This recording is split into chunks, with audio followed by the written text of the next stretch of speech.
জয়গুরু। পরম প্রেমময় পরম দয়ালের চরণে শত সহস্র কোটি আভূমি প্রণাম জানাই। পরম আরাধ্যা জগৎ জননী শ্রীচরণে কোটি কোটি প্রণাম জানাই। জগৎজননী শ্রী শ্রী বড়মা সম্পর্কে পরম প্রেমময় শ্রী শ্রী ঠাকুর অনেক জায়গায় অনেক কথা বলেছেন। তারই দুটো চারটি অংশ আজকে আপনাদের সামনে তুলে ধরছি। শ্রী শ্রী ঠাকুর বলেছিলেন, সংসারে মেয়েদের বলে লক্ষ্মী, কপালে মানুষ যারা তাদের বউ লক্ষ্মী হয়।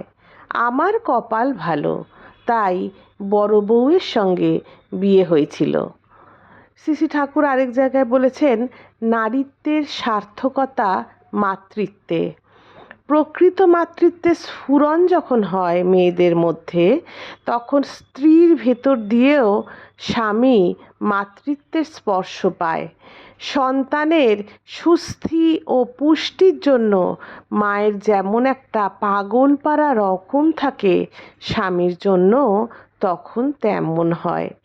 মা যাওয়া অবধি বড় বউয়ের মধ্যে এই জিনিসটা আমি খুব বেশি করে দেখেছি। বেশিরভাগ সময় থাকে তো বাড়ির মধ্যে, কিন্তু আমি দেখি তিনটে হাঁচি যদি দেই তাও সে খবর রাখে। হয়তো খেতে বসেছি, টক খাবো, বলল আজ আর টক খেয়ে কাজ নেই, বারবার হাঁচি হচ্ছে যেমন, রকমটা দেখে আমার ভালো লাগে। পরিবার জীবনের কথা বলতে গিয়ে শ্রী শ্রী ঠাকুর বললেন, বড় বউয়ের মতন মানুষ দেখি না, আমার খুব শ্রদ্ধা হয়। রামকৃষ্ণদেবের স্ত্রী মা ঠাকুরন যেমন ছিলেন কতকটা সেই ধাঁচের। আমার বিয়ে হয়েছে সেই 18 বছরে। শ্রী শ্রী ঠাকুরের বিয়ে হয়েছিল 18 বছর, আর শ্রী শ্রী বর্মার তখন 12 বছর বয়স।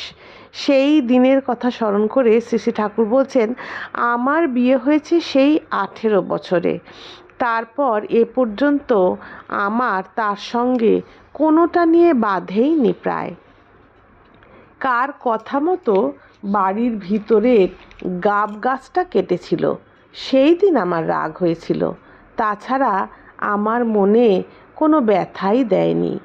কংসরাজার খেয়ালের মতো কত হুকুম চালিয়েছি, হাসি মুখে সুখে করেছে, সন্তপ্ত হয়ে নয়। আমি চলে গেলে এর টেকা মুশকিল। তবে বড় খোকা এত বিবেচক, এই যা ভরসা। ভগবান করুন এরা বেঁচে থাকে, সুস্থ থাকে।